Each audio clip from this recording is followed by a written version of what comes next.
So I just finished a cruise with my least favorite mainstream cruise line in the entire world. And what's crazy is that at one point I even told myself that I would never sail with this cruise line again as a passenger.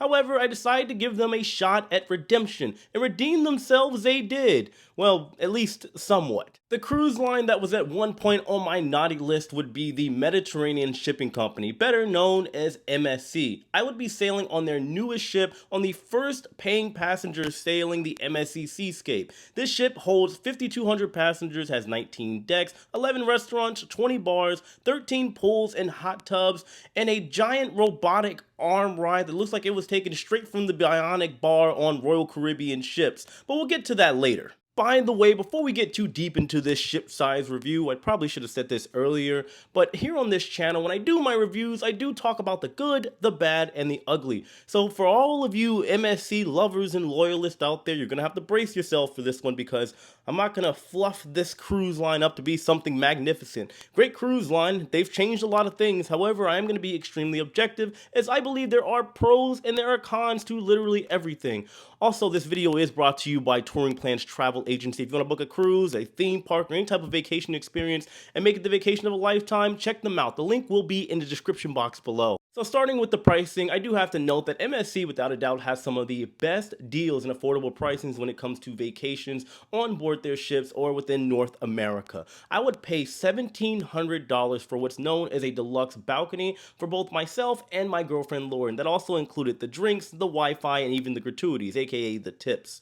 Now, what happened on this whole situation, it became problematic. You see, my girlfriend Lauren unfortunately had a family emergency, could not make the cruise, and she had to go back over to France. Meanwhile, my travel agency, Touring Plans, link in the description box below, they decided to contact MSC to let them know of the dilemma. MSC, which was very difficult to get in contact with at the time prior to even boarding the ship, stated that since it would only be me sailing, they were going to apparently downgrade me to either a solo cabin on board or maybe an insider cabin. My point was, they were saying they were going to downgrade me from a balcony to something a little bit smaller, something a little bit more efficient, and I believe give me the rest of the money, the remaining balance, as onboard credit. We weren't having that. So after a lot of negotiations and calls back and forth, my travel agent and MSC were able to get everything worked out, and I was able to keep my balcony on board. Also, when it came to arriving over to the port, it was pretty smooth and easy as far as the process. I'll explain a little bit further in a second, but you do have to print out your documents, and MSC is kind of weird about constantly sending you emails, making sure that you have all of your documents already put in file before you even get to any MSC ship. It's a little annoying, but overall, technically, I do get it. My check-in time to board the MSC Seascape at the terminal was set for 4 p.m., which I thought was a little strange. However, instead of leaving on a traditional around 5 o'clock for most cruises out of the largest cruise port in the world, Port Miami, it was set to leave at 7 p.m. At the time, that is. Listen to this. So upon arrival to the terminal, I gotta admit, everything was smooth. There wasn't a lot of people there because I'd assumed that all the others had already boarded because they had earlier check-in times. Come to find out that they decided to change the leave time on board the MSC Seascape from 7 to now turning it to 5. So meaning I got there just an hour prior to them sailing away. Now, once I got on board, I gotta admit the ship was extremely beautiful. I'll talk about it in a second, but there was something weird. See, we get our card to get inside of a room and have us charge for our incidentals over in the terminal, and we use it on board, but before we can, we have to activate the card. By that I mean we have to go to this little kiosk thing, an ATM thing, and put in our card, activate it in order to even get to our room, and we also have to put our credit card or debit card on file as well. I was a little curious, and it was a little head scratcher as to why that wasn't done over in the terminal as most cruise lines do, or you could do it online. But I'm just going to go ahead and assume, as wonky as it is, that is to kind of expedite the onboarding process on board MSC ships. Once on board, at first glance, the ship to me looked absolutely gorgeous. There was silver plating all over the place for, I want to say, like an elegant touch, because even though it was a cost-effective cruise line, everything seemed pretty upscale, and I guess the term would be elegant. They had this really nice atrium area, they had a sports bar, they had a game room, they had this water park called the Jungle, which looked really cool. They even had this garden-like area that reminded me of like an Embassy Suites, but better. Now, one thing that caught me off guard when I arrived on board the ship was that they had a weird elevator situation going on. You see, on board the MSC Seascape, I've heard they had this on, I believe, Vista class as well, but this is my first time seeing seen this on a cruise ship, there were buttons outside of the elevator, so you could choose what deck you want to go on before even entering the elevator. Once you press the button, they would either assign you to elevator A, B, C, or D. Now, when you got to that elevator, they would tell you how long it would take for that elevator to arrive. And I gotta admit, the timing was pretty accurate overall, maybe off by 30 seconds or so. But I don't know if I loved or I hated that process because it did cause you to potentially be outside of the elevator for longer, just kind of waiting around. And it seems like it took longer. But when the elevator arrived, it was only going to maybe 2 or 3, maybe 4 decks. So it did kind of expedite the process, I think. But I think it's the waiting outside for me and a lot of other people that kind of threw us all off because we at least wanted to get into the elevator and at least start the process to get where we were going. The sail away parties and activities on board were okay. MSC said they had over 300 events taking place on board, and I would admit that every event was either hit or miss. Either everybody there would show up or nobody would show up, from the kids' activities to the adult activities to the karaoke. It was very wonky, but keep in mind this is a brand new ship and there are always going to be kinks to work out on board, seeing what works and what doesn't, trial and error. Arriving into my deluxe balcony stateroom, I was satisfied. I would say that there were some luxurious touches, however, and thankfully it wasn't over the top because MSC can do that from time to time. The room was extremely functional. The bed was a little firm for me. I still slept well. I did my best and I was able to avoid the mini bar because we all know we don't ever touch the mini bar. We don't do it. The bathroom was nice. The only problem I had with the bathroom, just keep in mind, I am not a big man. I am 5'6.5", and there isn't enough leg room for my left leg if I'm sitting on the toilet. You kind of have to shift over to the right just a little bit in order to get the optimum seating position. It was very strange, but other than that, the balcony and then even the room steward who introduced himself, very nice young man. He was able to clean my room twice a day. He didn't skip a beat. Getting into the main entree, and I mean this quite literally because I want to talk about something that is arguably not only mine, but a lot of people's least favorite thing about MSC: the food. I will admit that when it came to the buffet, it was definitely a nice step up. Upon arrival, I gotta say the layout and delivery of the buffet area, not only the food, but the seating arrangements and the overall aesthetics of the buffet area was extremely nice. One of the best layouts I have ever seen on a cruise ship that isn't something luxurious. MSC really outdid themselves with the buffet area. The food even over there, I wanna say, was stepped up because keep in mind, I have this year sailed on their oldest operating ship over in Italy, the MSC Opera. I also sailed on the MSC Meraviglia last year, and MSC definitely outdid themselves with the buffet area. The food was still somewhat bland, so to speak. However, it was definitely tasting a lot better, especially when it came to the pizza and the pasta. Just keep in mind, I would guess naturally, like many of you out there, I hold MSC to somewhat of a higher standard considering they are an Italian line. So I would say if they're going to get anything right at all, it should at least be the pasta and the pizza. When it came to the specialty dining options, the main dining room was not horrible. Specialty dining options that you have to pay an additional price for, I only went to one spot, and that would be the last one that I would go to. I checked out Teppanyaki. That's when they do the show with the fire and the egg, and you guys know what I'm talking about. The food was okay. However, I've had Teppanyaki on Royal Caribbean ships, Wonder of the Seas, Freedom of the Seas. I've had it on Carnival's newest ship, the Celebration.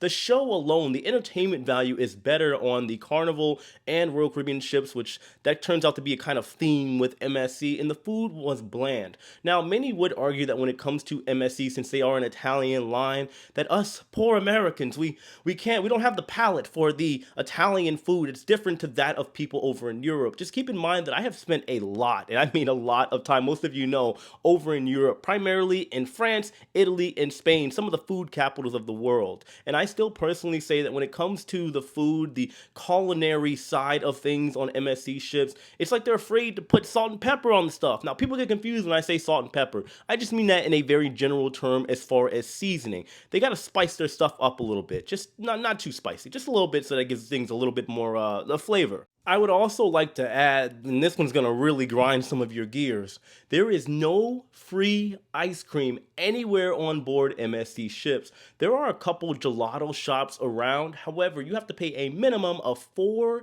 dollars in order to get some ice cream on board MSC ships. I think it's just going to be a smart business move for MSC to do everything in their power to get all of you your free ice cream.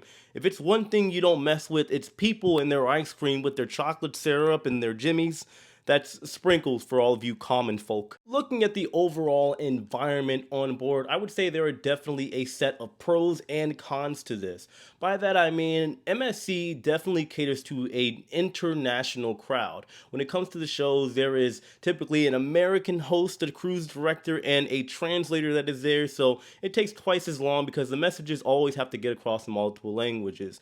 On board, you'll primarily on MSC ships, at least from what I've witnessed in my 3 sailings with them, usually you'll see Italian, you'll see some Spain, you'll see South America, from places like Latin America, like Brazil and Ecuador on board, which personally I thought was pretty cool to be the minority on board. It was nice. However, you did have some people, it was a lot of children on board. We were doing shows and hanging out and stuff, and there were some girls and boys there that looked like they had never seen a chocolate man before. I thought it was pretty interesting. It didn't really bother me. But also on board too, when it came to the nightlife, which I'm going to talk a little bit later in this video, they didn't exactly have a real strict ruling when it comes to the age restrictions. It came to nightclub, there were people there that were clearly under the age of 18, and well, I gotta tell you, I'm not gonna talk about it here, but there were activities that were going on that to many of us, we thought were just a little weird between the age gap of people on board. And MSC, as far as the staff, they didn't care. By that I mean they didn't check IDs or anything like that on board. Of course, when I say IDs, just to make it clear, you do have your information on your key card that you get that shows your age. They don't check that at the nightclubs or any of the adult events and areas. But I was also surprised to see that on board, MSC is a very strange line. I always joke about MSC. I say the mafia shipping company because, well, not only is there regular security in the white shirts and the badges, there's also agents walking around with earpieces. If you guys have been on MSC ships, you know what I'm talking about. I'm confused. Are these guys security? Are they bodyguards? Are they Secret Service for the Italian line? What's going on? It's very, very curious and interesting to me. Getting to something that I really dislike about MSC, and for me this is a very large topic, is the entertainment on board. I want to make this very clear before I get started. It has nothing to do in any way, shape, or form with the talent on board. The performers, some good friends of mine that I hung out with in the hot tub, we all hung out on board. Good friends, extremely talented people and extremely hard workers. When it came to, let's say, the performance shows, the stable shows that are inside of the theater, they're not great. And I mean that. They're honestly atrocious.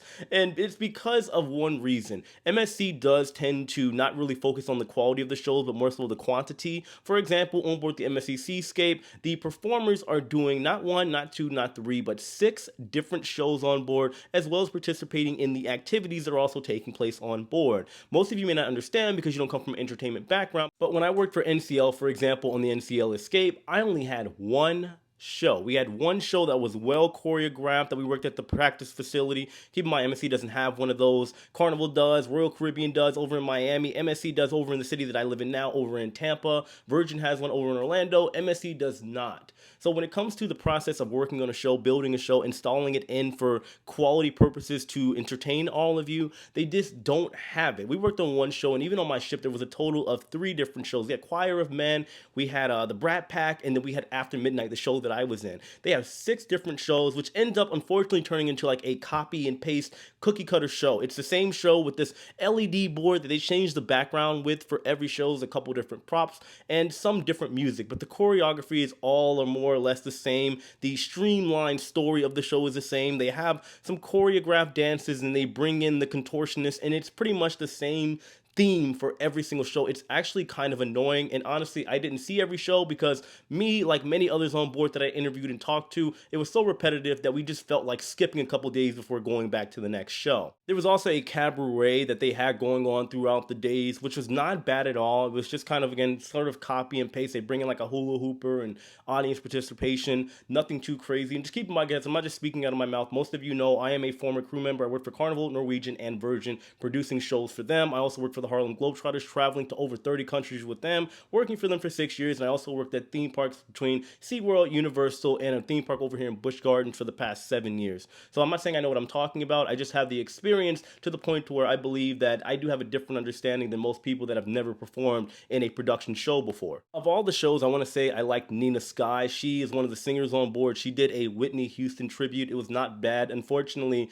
there were tech problems with the show and the lights and the music and the songs that she was selecting to sing. And well, that was the gist of it. But that's what I got as far as the production shows when it comes to the entertainment. When it comes to the casino, as most of you know, I don't gamble. I always believe the house always wins. However, the casino was definitely packed. There were a lot of people present and accounted for every night that the casino was open. I heard some people, there was somebody sitting next to me at Teppanyaki saying that they won a whopping $32,000 and they had it cash. They were trying to figure out what the heck to do with it when they got off board because they couldn't deposit it to a card or whatever, transfer it. He was very angry that MSC couldn't do that for him. I don't know if other lines can, but that's what I got on the casinos. When it came over to the nightlife, I do have to admit the nightlife was kind of hit or miss. They had some things that were going on in the Atrium Bar, which was actually kind of fun. I did dance over there. We had a white party. It was a good time over there. The nightclub was not bad in the later evening hours once all the little teeny boppers went away or not. To me, it came down to the DJ. I will always say this. If a cruise ship is sailing out of Miami with an international crowd at that,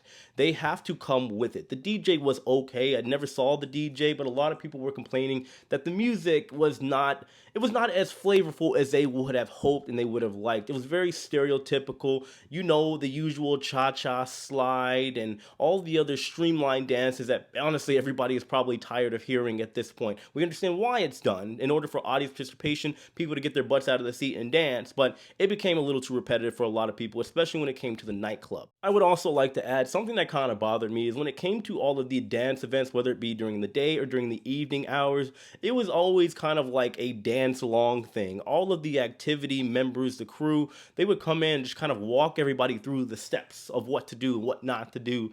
And for a lot of people, it kind of threw some of us off because let's face it, on board, everybody on board was either Italian, they were Spanish, and there were, I guess, the Americans were probably the minority on board. But my point is that people there can dance. A lot of people were like, look, I want to shake a tail feather and I don't want to have to be guided through it. Just put on some good music and let us do our thing. As usual, when MSC sails over to the Caribbean, they do stop in their private island over in the Bahamas, Ocean Cay. Now, I hate to do this, but naturally, because I've been to the other private islands, I am going to compare. We all know that Perfect Day at Coco Cay is number one. It is not an argument. I believe Ocean Cay, as far as what they have on board or in the island, is cool. It's nice. It's not bad, especially for people that don't live near like a beach area. It's a nice place if you want to catch a tan. Maybe you want to go jet skiing. Maybe you want to go check out the yacht club area, or you want to find a secluded part of the island because there are plenty of them where nobody is. You can do that. But I would say overall it is kind of uneventful, but still nonetheless a very, very fun place to check out and definitely a nice stop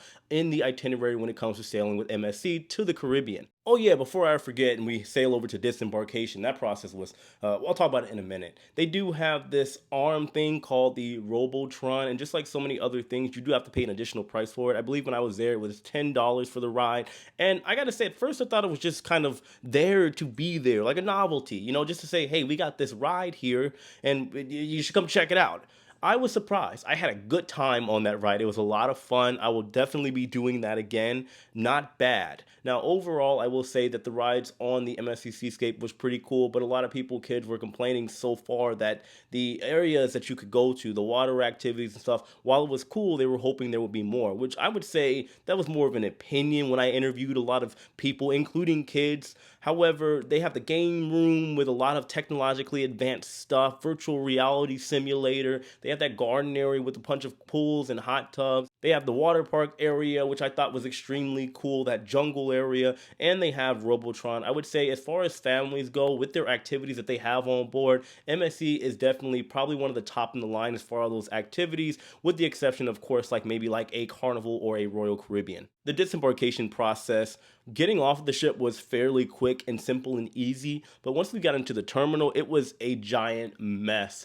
There were random lines going to random places. People didn't know where to go. A lot of people running around like a chicken with their head cut off. You had a lot of people that were just kind of trying to figure out where their bags were because there were bags laying out all over the place. And the process to getting out, it took me about an hour and a half, was extremely slow. I would say maybe it's at the fault of the fact that MSC, at least over in Port Miami, they didn't have the facial recognition technology that you would see if you're going at a port on a Carnival ship or a Royal Caribbean ship. Maybe if they had installed that prior, it would have maybe expedited the process as far as disembarkation, getting on the cruise ship to the terminal and back out into the port. But I don't know. Now, I do want to say that overall, I had a great, amazing time, and I will definitely be back with MSC probably as early as next month. My girlfriend Lauren wants to go with her dad and his girlfriend, so I think we're probably going to go back to MSC Seascape if we can find a good sailing. Now, I will just say, yes, they do have kinks to work out. MSC, they still need to work on their food. They still need to work on just kind of catering to the American market. However, I do have to be honest and say they have definitely stepped it up. They are doing better.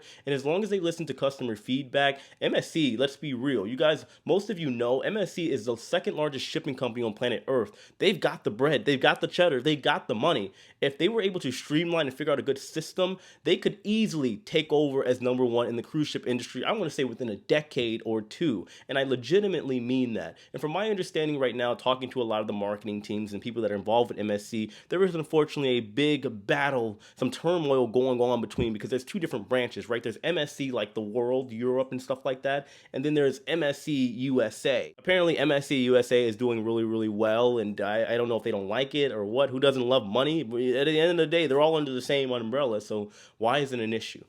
I don't know. Either way, guys, that's what I got for my review. I know I kind of rushed through this, but I got so many other reviews coming up before Christmas time. If you guys enjoyed this, I hope you did. Please let me know your thoughts in the comment section below. As always, know that I love and appreciate every single one of you. You want to book a cruise, make sure you check out Touring Plans, link in the description box below. Check out my Patreon if you want early access to these videos. And of course, hit that like button on your way out. Thanks for watching, guys. I'll see you later.